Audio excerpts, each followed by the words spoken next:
Good morning. Today we are continuing learning about those shapes and perimeters and areas.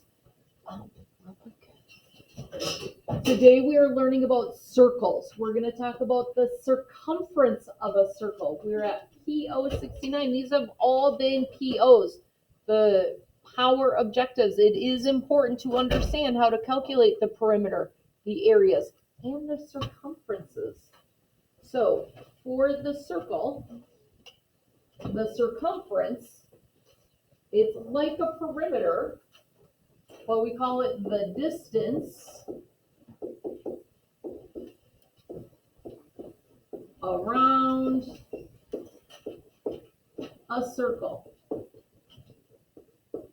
So with a perimeter of all the other shapes, we can just count each side and add them together to get our total.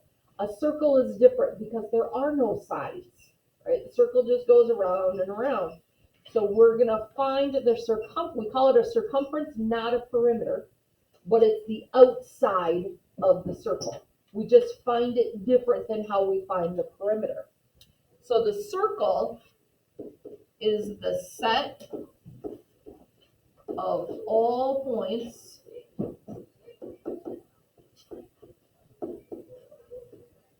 that are the same distance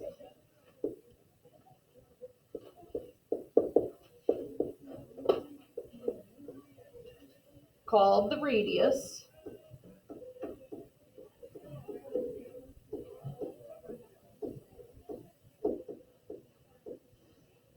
from a fixed point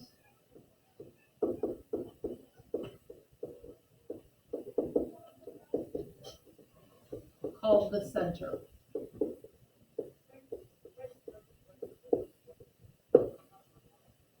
Another vocab word that we need to know is the diameter, which is the distance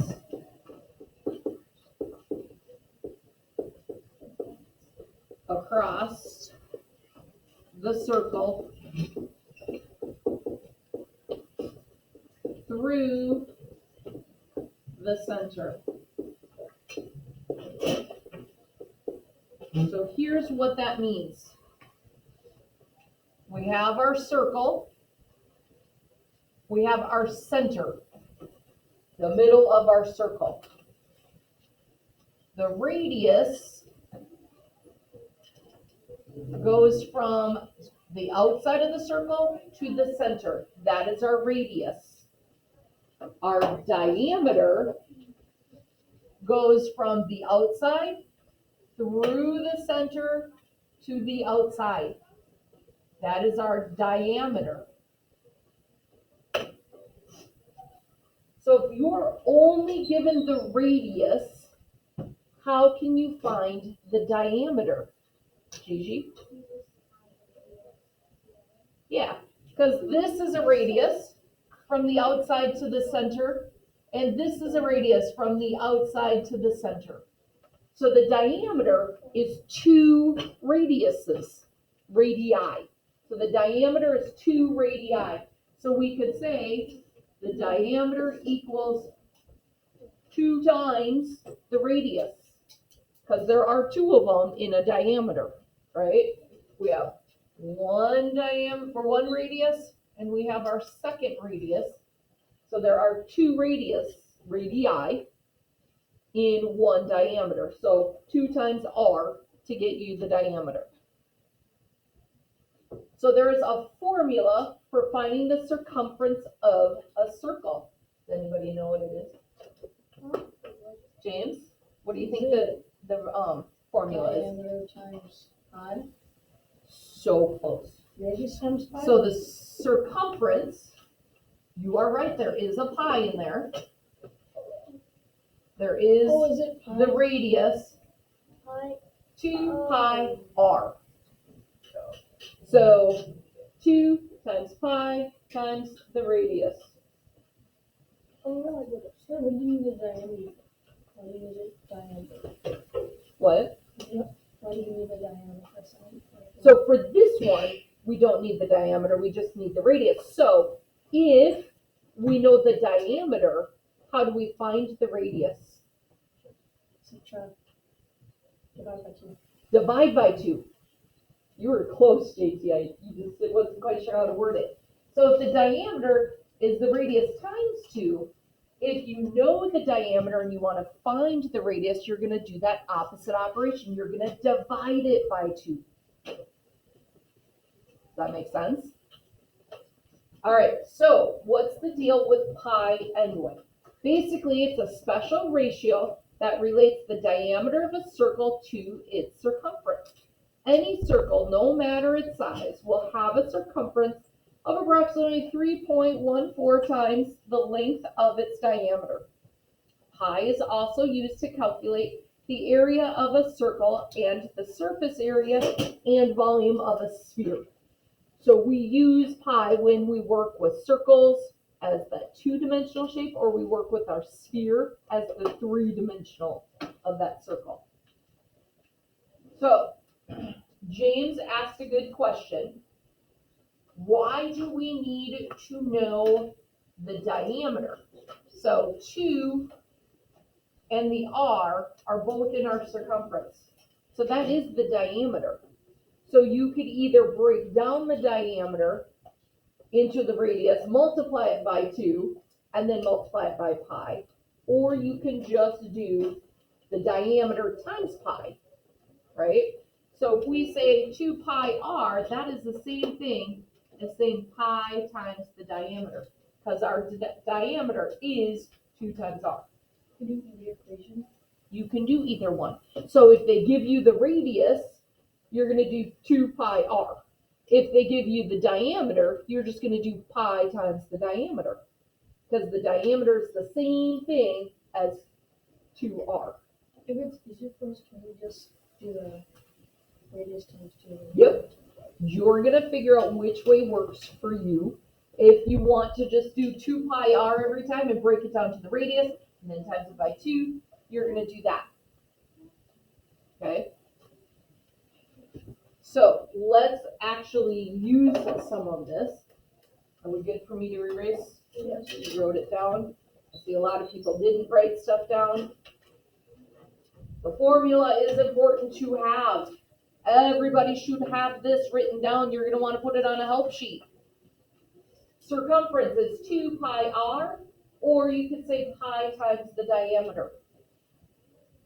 We need to know how that radius and diameter work together. So everybody should have that written down. So sometimes you're given a diameter, sometimes you're just given the radius. You need to know how to find the circumference either way.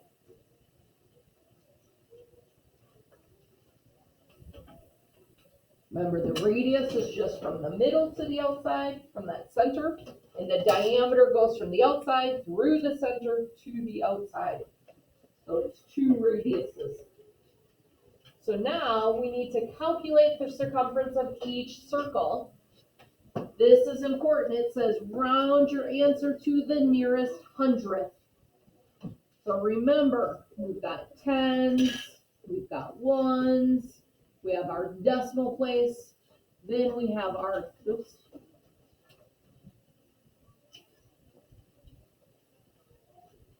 All right, let's erase. There we go. We have our tenths. Then we have our hundredths. Then we have our thousands.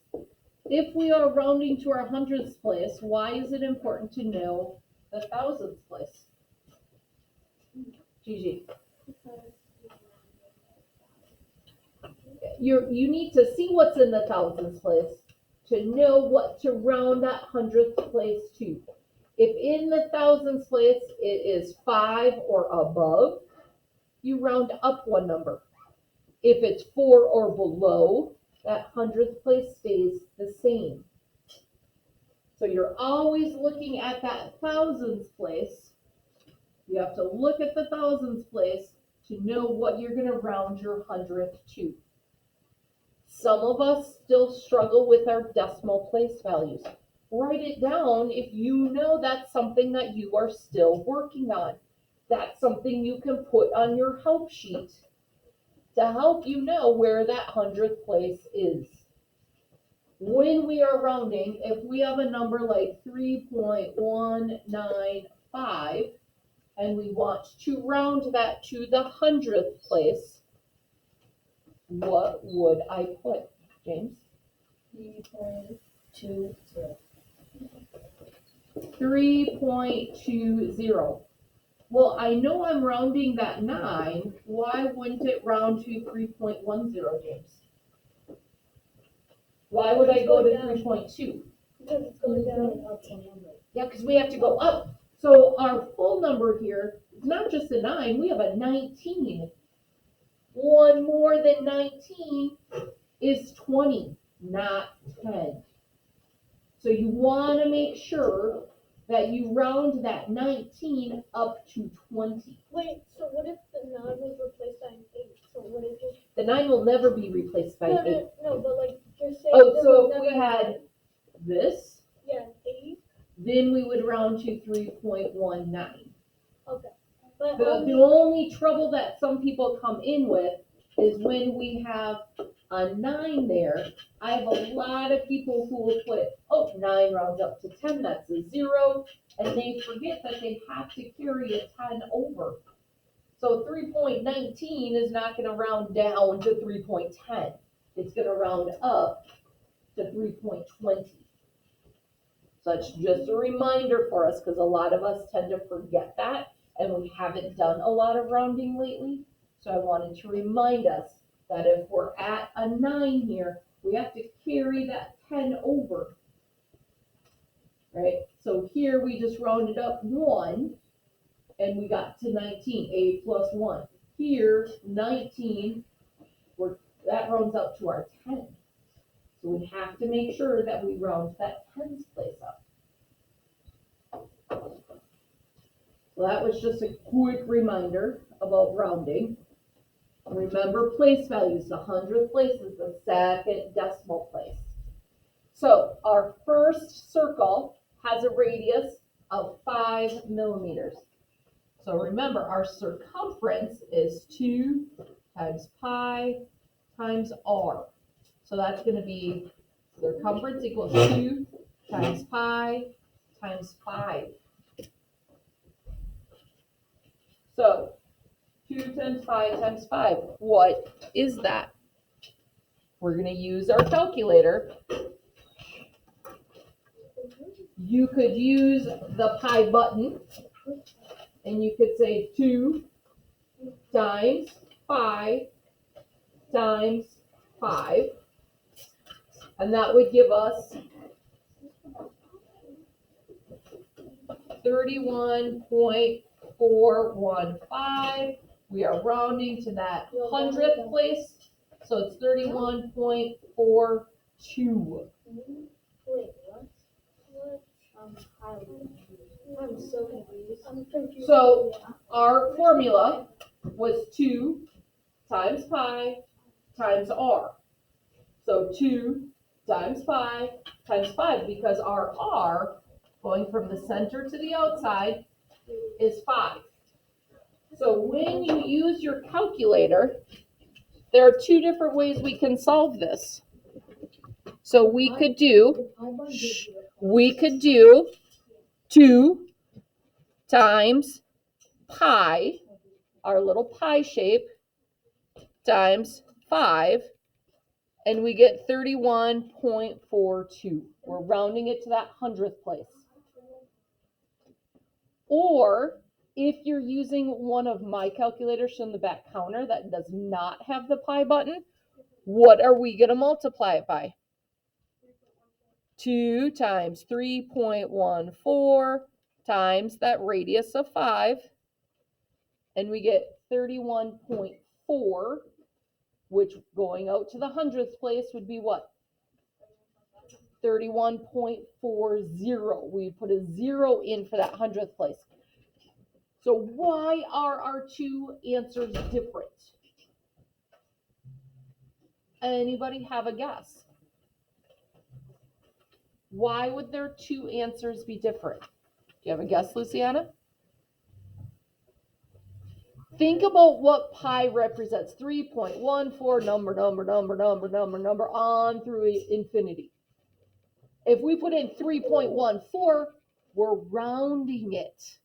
So it's not the full pi number because we rounded it. So it's going to be close, but they're not going to be exactly identical numbers. I will accept either one. On my answer key, I will have both numbers. Okay? So whether you are using the pi button or you're putting in the 3.14 for pi, you're going to get a slightly different number. I will know what both numbers are, so you will get credit for what you do. When you show your work, you're going to show which way did you do it. Did you use the pi button, or did you do circumference equals 2 times 3.14 times 5? We're still working on this one. So you're going to tell me through showing your work, are you using pi or are you using 3.14? Because this answer will be slightly different. 31.40 versus 31.42. Nolan. So they're all going to be 2 times 5 times whatever number. No. If we're given the diameter, how do we solve that one? This was how we solve it when we're given our radius. Because remember, it's circumference equals 2 pi r. So if we're given a diameter, how would I write that out? Luciana? No, I have a question. What's your question? Tomorrow will we look over this? Oh yeah, we have math class tomorrow. Oh, we do? Yep. We're not going to have social studies or religion, but we will have math. Because we have Math testing tomorrow. I got 31.4. So looking at this one, looking at D, how am I going to solve that? What equation am I going to put, Aiden? You're gonna do pi times the diameter. Yep, because remember, diameter equals 2r. So that 2r. So I could just do pi times my diameter. And I could say, so I would say circumference is pi times 16. If I want to use the 2 pi r, I have to divide that diameter in half. And I could say 2 times 5 times 8. Either way, I'm going to get the same answer. Does that make sense? I have a question. Luciana? So I know that D equals 2r, Mhm. but how did you get it for this? So a diameter is from one end of the circle, cross through the center to the other end. They told, I don't know what just happened there. Oh, fun. There. So they told us that the diameter is 16. On this one, they told us the radius was 5. So you have to look to see, are they telling you the radius or are they telling you the diameter? So the diameter is 16 because it goes all the way across the circle. So then you could use the diameter part of the circumference, or if you really like 2 pi r, you have to break it down to be the radius and times it by 2, which is 2 times 8 is 16. Enzo. For this one, for number A, or just A. Yep. You do 2 times 3.14 times 5. Yep. And then, but where do we get 2 and 3.14? So the 3.14 is what magic number that we have, Enzo? Pi. That's pi. It's always 3.14 and is always pi. And then where do you get the 2? That's our formula. Oh. Our formula tells us if you have the radius, you need to multiply it by 2. So you'll always do 2 times pi and then multiply it by the radius. Or if you have the diameter, you're just gonna do 3.14, a pi, times the diameter, How do you know? because the diameter is 2 times the radius. If we don't have a diameter, we just time it by 2. If you only have the radius, you multiply it by 2. Yep. How do you know when to not multiply by 2? So look at our radius. Radius goes from the middle to the outside. So you have to multiply it by 2. If you're given the line that goes from the outside to the outside, that's a diameter. So you don't have to multiply it by 2 because they already did. Our radius would be 6. Radius is 6. 6 plus 6 is 12. So then you would do 6 times. Alright, well, then what? So for this one, you could do circumference equals 2 times pi times the 6. Or you could do the pi times the diameter, because 2 times 6 is 12. Okay? So you don't have to break the diameter down into the radius, you just don't multiply it by 2 if you're using the diameter. Does that make sense? Yeah. All right. So we have 12 circles that we need to find our radius with. Sorry, we need to find our circumference. So this is a quiet work time. Working on those circumferences, really think, do I have the radius? Do I have the diameter? How am I going to multiply? You always multiply by pi, which is 3.14. So you're going to decide, am I going to use my pi button on the calculator, or am I going to use 3.14? And then you're going to multiply by the radius or by the diameter. If it's a radius, you have to multiply it by 2, right? Because it's 2 pi r. So it's either 2 pi r or pi times the diameter. So you have to decide, do I have the diameter or do I have the radius?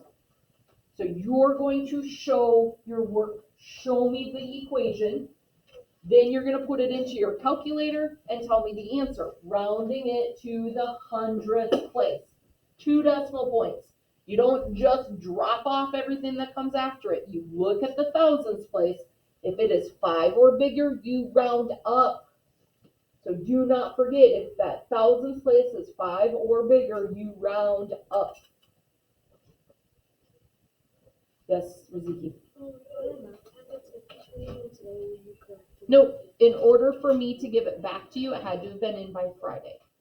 So today and tomorrow, turning in math packets, that's the score that you get. Math packets are due tomorrow. So when you're done with your assignment today, and if you want to check with me if you're doing it right, you can. Then you work on your math packet. Then you work on your Khan Academy, that's due on Thursday. So math packet first, that's due tomorrow. Then Khan Academy, that's due Thursday. For my friends listening at home, we hope you are well, and we hope to see you soon.